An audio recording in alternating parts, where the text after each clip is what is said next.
All right. Here we are, round two, phase two. Today's December 20th. I think it is. Can you see that?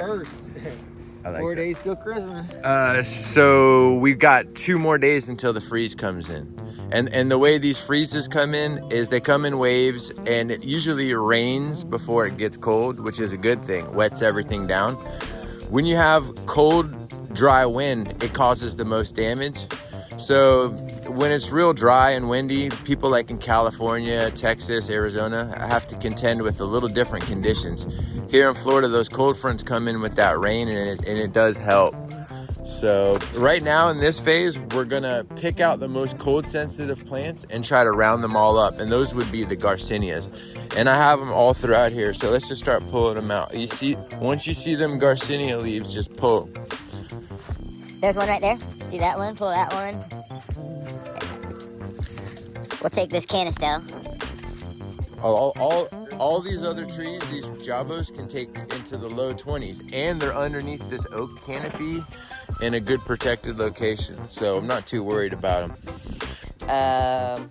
We're just kind of going. There's not a ton. Yeah, there you go. He's got a good eye. Yeah, these are all separated out right here. That's good. We got. There's a Potega too, but that's not. Yeah, we're gonna take them next. Good eye. Potega tubas can take the cold, but we don't want to expose them to the cold if we don't have to. They'll stay active and fruiting and flowering.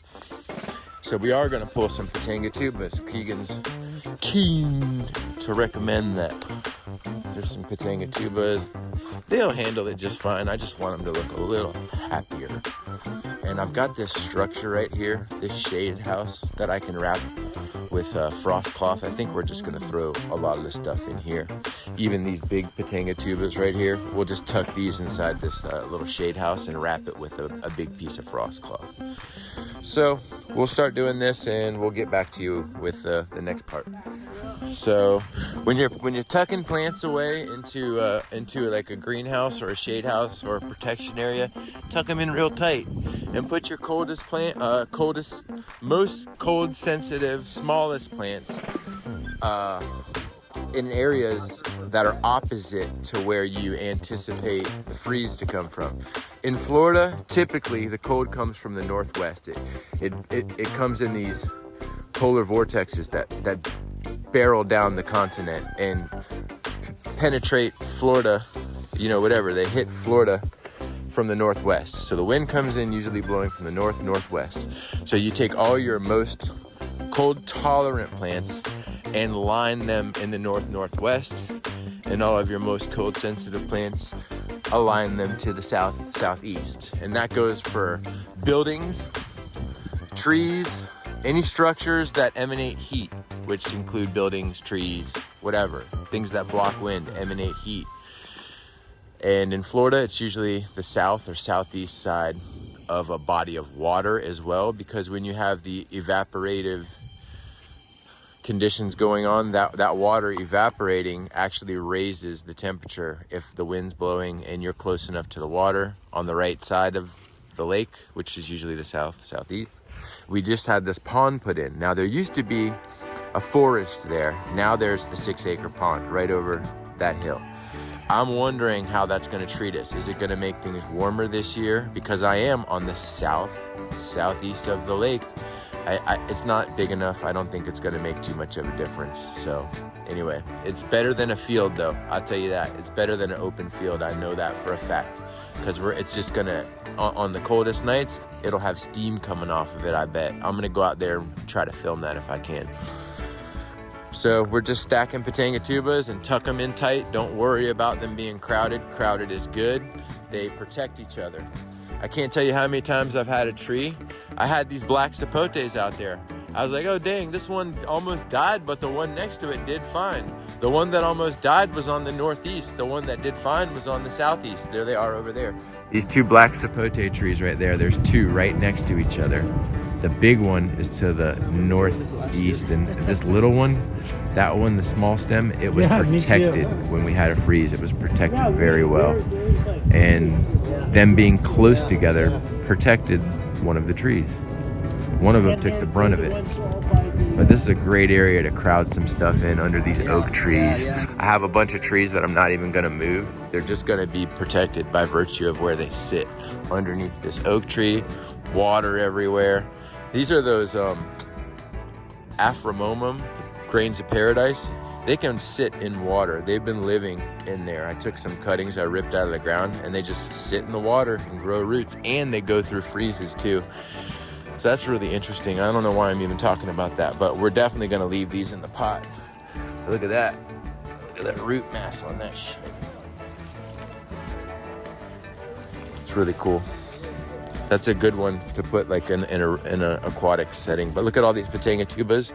We're gonna leave them right where they sit because they're in a very warm, protected area underneath this oak tree by the house, all these other trees. All right, we'll be back. Okay.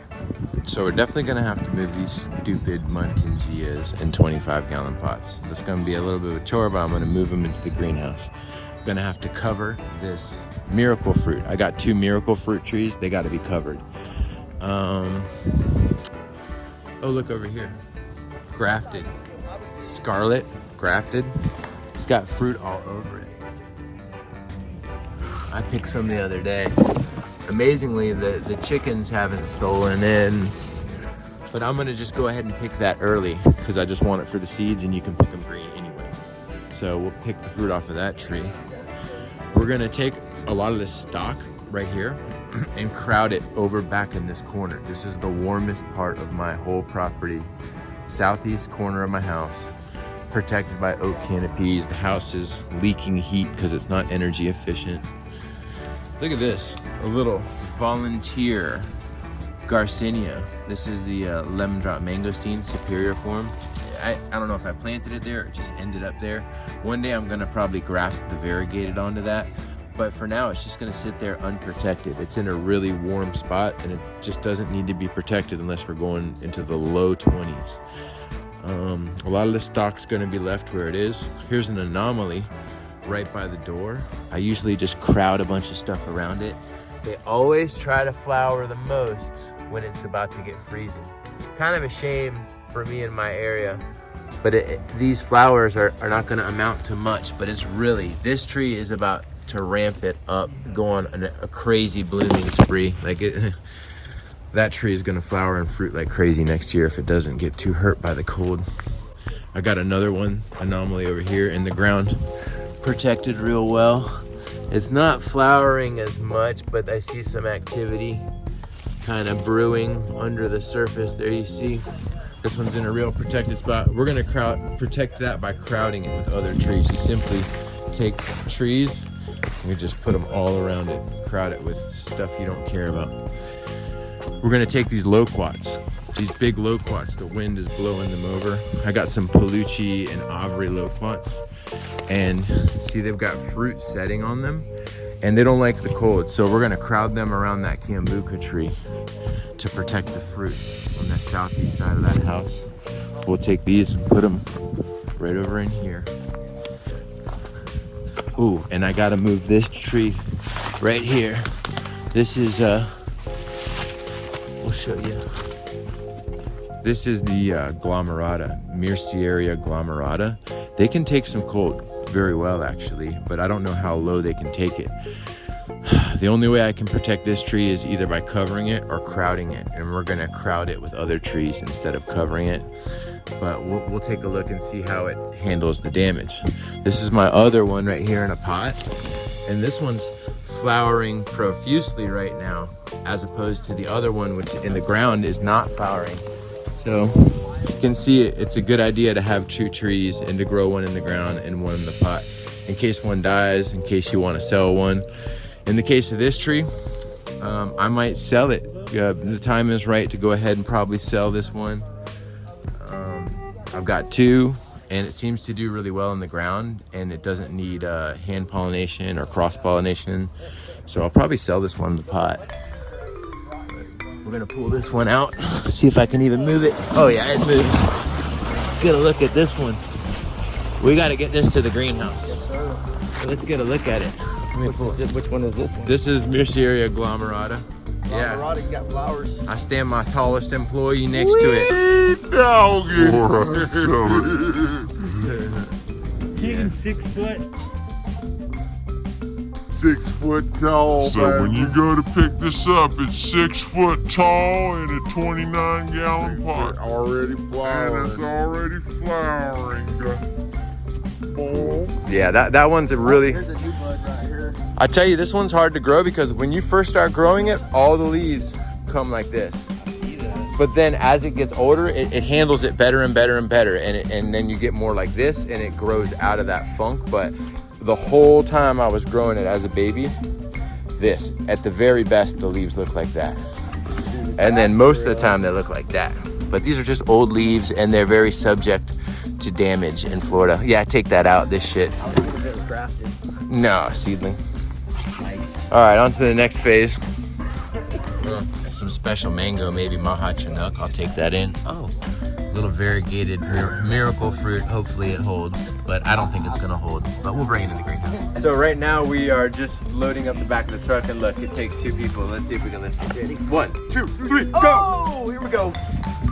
Oh, we're gonna try to go. That thing must weigh like 300 pounds. Okay, put that down, and then we're gonna get this. Assume this grab, and then we'll lift at your knees. Yeah. Okay, 1, Yeah.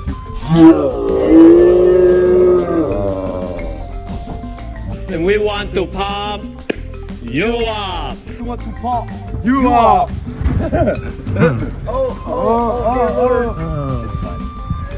Look at the root, Clark. Come over here. I see that. That grew into the ground. I Yeah. had to pull that thing out of the ground. that? Nah, It good, mine.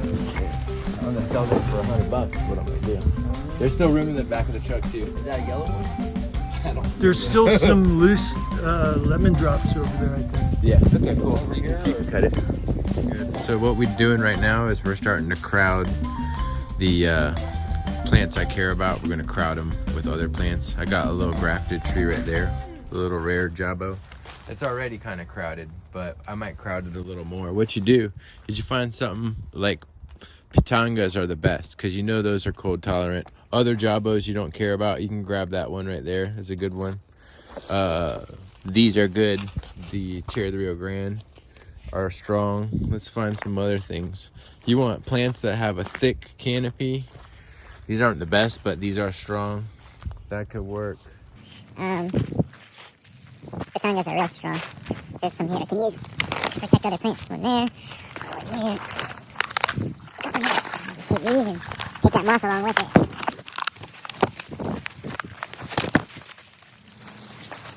And we take the plants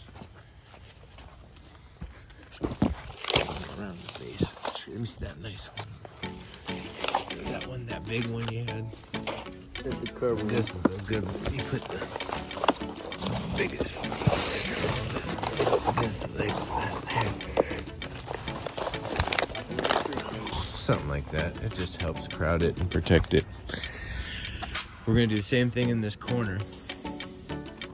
Might have to stop filming for a second and just show the final product, but we're gonna start dragging these loquats into this corner because they do have fruit on them.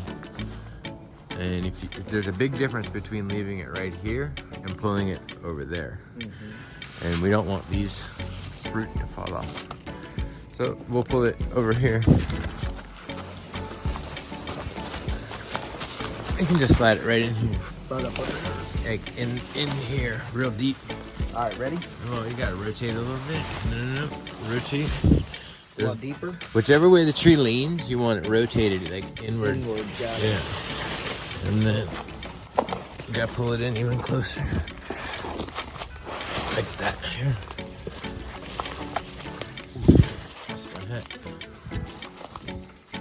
That's kind of good. I just want to pull it a little more.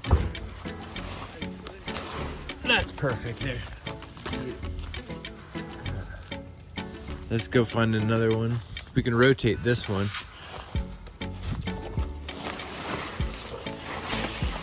I'm gonna pull it in a little more and push it towards up this pole. Yeah, that's very well. That's the Palucci. What about the one behind it? Big leaves. Yeah, that one's in a good spot, kinda, but I don't know. I might move it too. We got to start crowding this tree. I'm gonna put frost cloth on that, I think. Oh yeah. Look at this. Grafted red jabuticaba has got fruit on it, and you can see the Trunciflora next to it's never flowered or nothing. And it outgrows it by a lot, but the red fruits really well. It's like the Danny DeVito Siamese twin. Much more prolific actor. Okay. Moving plants and he fell onto my hand. Stay warm in there. I let him laugh and you scream like a girl. I screamed like a girl. That thing was cold. But now we've moved a bunch of trees and crowded them into this corner. These are some big 25-gallon loquats, and they're all crowded up against my Cambuca. And then we made a pathway in here where we can still drag some big trees through and continue to crowd this glomerata. But this is all my most special planias from the driveway that we're crowding in this back area. We're gonna pull this one in a little tighter here up against the house. The house emanates heat.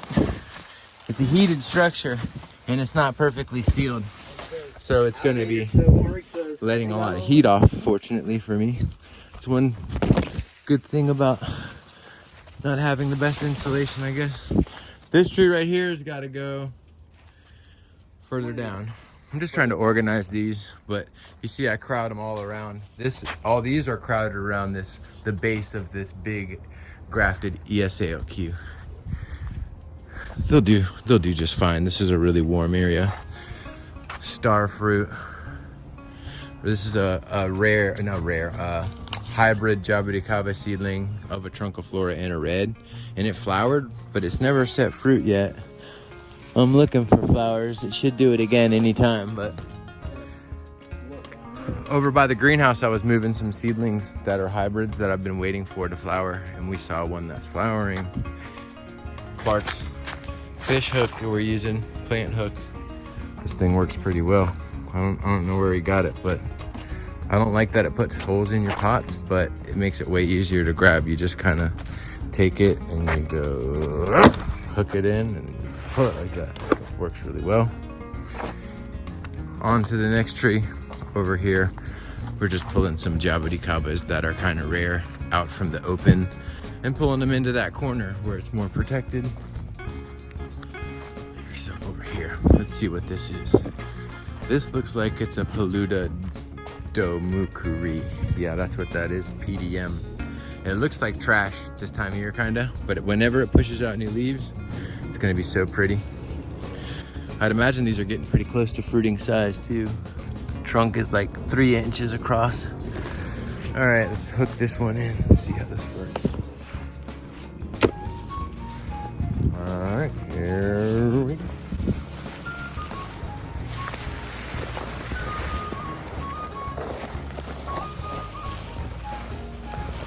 You want to try to pull it with this? Yeah. It's fun. You think you can you handle that? You need help? You got air.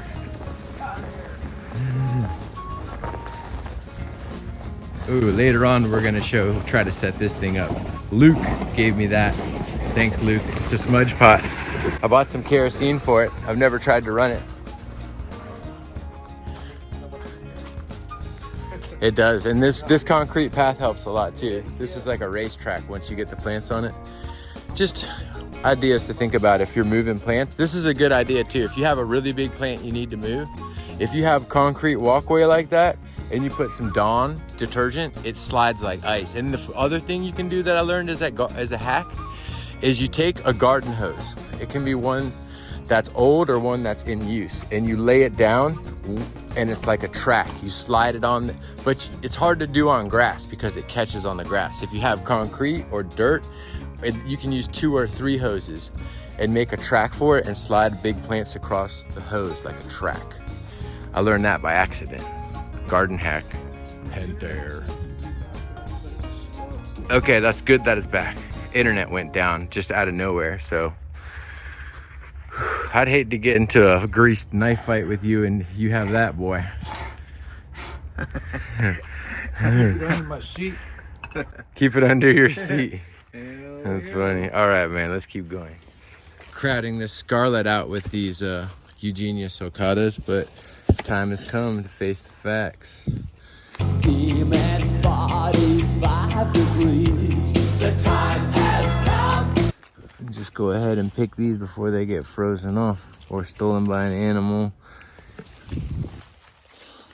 I think some already got jacked during the filming of this video. Scarlet. One little red guy. Come here, buddy. Where you want to go see them? Oh, they look good. Yeah. So we took some time to rearrange and to collect some plants. You can see I got a truckload of Garcinias. Looks like a canistel made it in there. Patangatubas. Probably don't need to come into the truck, but I'll have a lot easier time selling them if they don't go dormant. Montangias, 25 gallons. Looks like a Eugenia observa. I don't even think that needs to come in, but I'm bringing it. And then we've rearranged the driveway here. This tree's wide open. That miracle fruit still needs to be covered. I haven't done that. But look at all the trees. We went ahead and moved them. Even though they probably didn't need to be moved, we kind of snugged everything up. The Eugenia sulcatas are kind of snugged up under in here. This one could go further over this ledge. And then you got this one right here is covered up. There's an anomaly in there somewhere. These are all like special jabuticabas. There's all stuff snugged up in here. Took my Plinia rivularis and tucked it in this corner. Still need to cover this miracle fruit here. It's got fruit on it actually that are red and ready. Some nice ones at the top. And then we'll make our way back to this Glomerata. I don't think I'm gonna run frost cloth, but this thing is covered up by other plants. I just took other rare trees and totally crowded it. You can't even tell where it begins or ends, but the trunk is, oh, it's getting hit by another tree. That's not good. Let's see.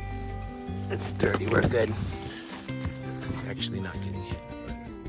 But yeah, the trunk is right down there.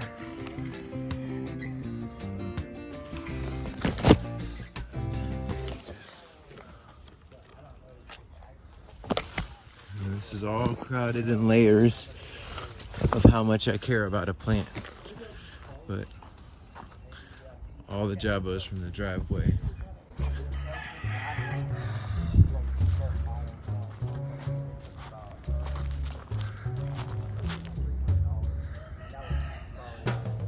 And then that big Cambuca. The top of it will probably get burned a little. And then this is the other side of that Glomerata. Snugged up all these trees. So if I don't put frost cloth on these, they'll be decent with the crowding and the location that they're in. But on a really bad night, I might have to run frost cloth over the ones I care about the most, like that Glomerata, definitely the miracle fruits. I'm debating putting frost cloth over them tonight. Not tonight, but for this freeze. But this one's in a really good location. Big, beautiful tree. Hate to have it die back at all or get shut down, so I'm probably gonna cover that with cloth. Okay, so now that I've got everything kind of moved into place where I want it, the driveway is pretty cleared out. The next step is to start cutting frost cloth and getting all the frost cloth cut to size and laid down around the base of the trees. I'm gonna mess with this smudge pot a little bit. I bought some kerosene for it, and we're gonna try to mess with that just for fun. I might put that over in the corner to keep that Glomerata kind of warm and all those plants. Definitely need to wrap my miracle fruits up. The Sanford's probably gonna be left exposed, but I'm debating covering it because it probably has flowers coming and it'd be nice not to set it back. This Grimmel is gonna definitely just be left out in the elements. And we'll be running irrigation out in the grove. I'm gonna have to run water in the grove. Got all these trees I gotta relocate into the greenhouse. So we're gonna finish up for today and come back with another day of filming. Yeah, this video ain't over. This is the long one right here, buddy. This is the long one. So this is gonna be a part of a continued effort and series of dealing with freezes. Hopefully we don't get too icy, but I expect to have some ice for this one and we'll document all that. All right, we're gonna keep it moving. No problem. Come on, Rex, load up. That's Peter Pan, boy.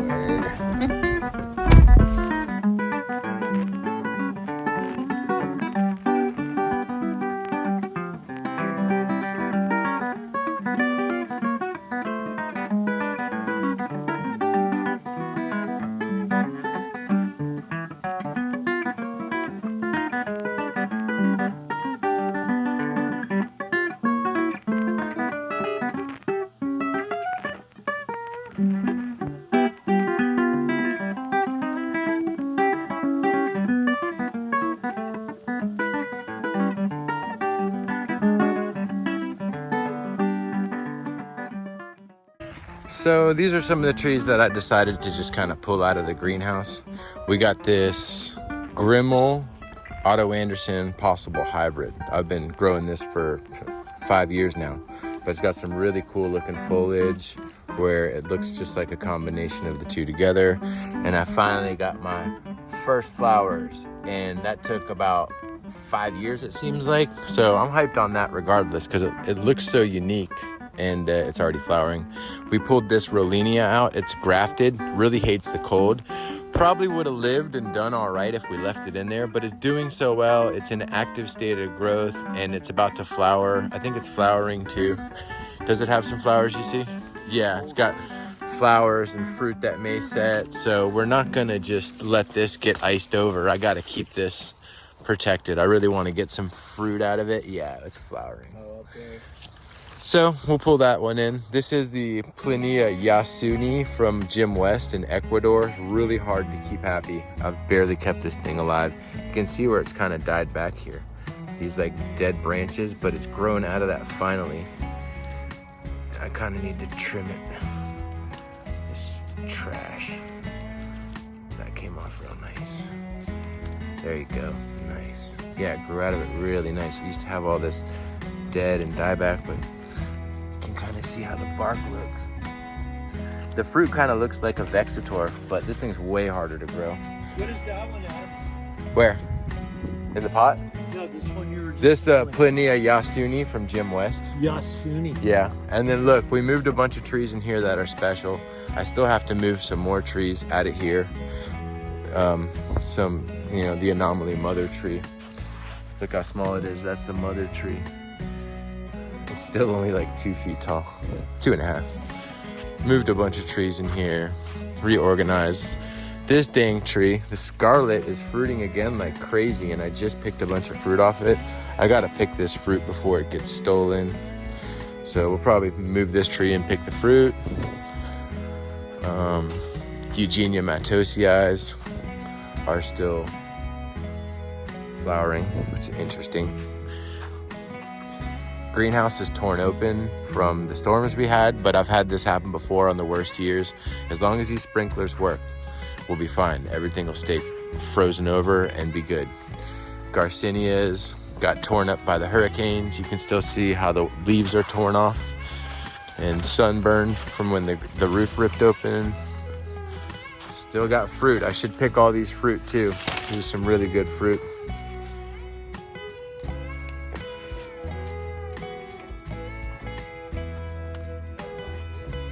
One of my favorites.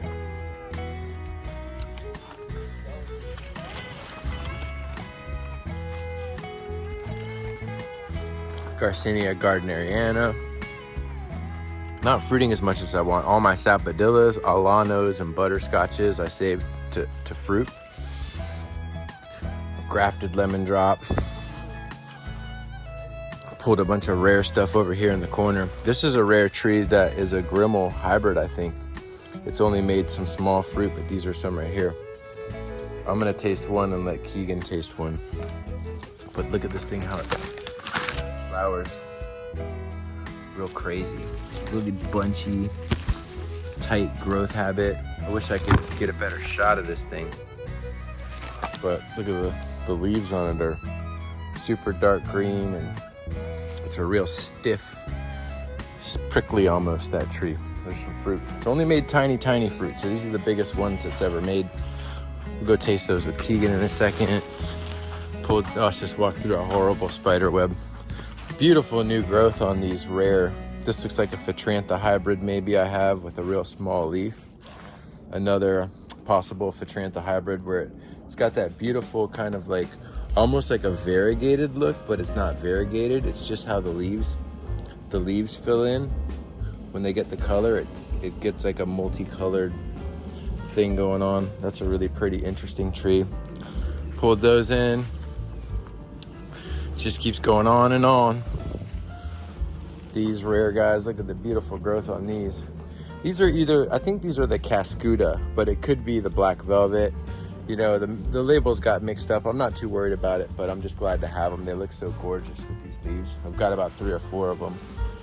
Yeah, there's another one over there. Pickering mangoes trying to flower.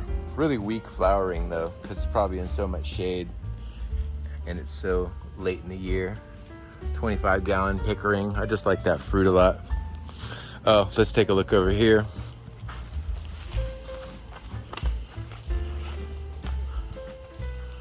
Luke's Garcinias. These had fruit on them. I don't know if they're still holding. They both had some. Oh yeah, these are getting big. Whoa, this is crazy. Those are big and they're filling out fast. And I got lots of them. 1, 2, 3, 4. Wow, oh, 5 over there. Wow, don't count your fruit though. You'll knock them off as you count them. But let's see. Oh yeah, this one's got 1 too. Nice. I better stop counting now. 2, another one. Oh no. Yeah, whatever you count, go ahead and divide that by 30%. So don't even count that one. I didn't see that. Woohoo! All right, I'm getting excited. Let me go change my panties real quick. Got to move some trees. Taste that real quick. Don't eat the skin. No. Hold on. Turn away. Scarlet? And then you can chew the skin after. Mmm. What's it remind you of? Mmm. That's sweet. It's sweet, but is it like the red? Mm-mm. I don't think so. Okay, and then what about the skin? Very light. Taste that skin for me. Let me get this. There's another one. Clark, you want to try one? Sure. It's really tiny. What is it? Just a weird hybrid. That's astringent. Skin's gnarly, huh? Not like the red.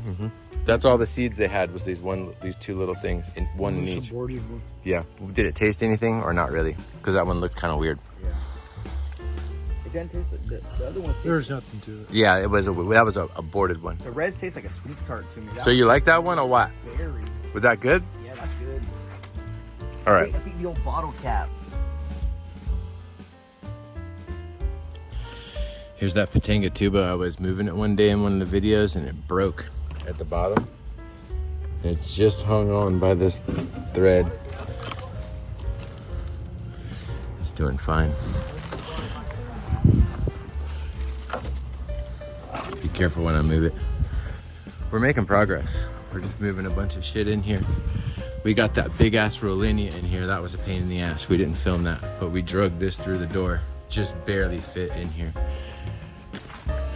We're about done for the day, and we'll have another day of filming in this same video, not a second video, but this is the first day of this video.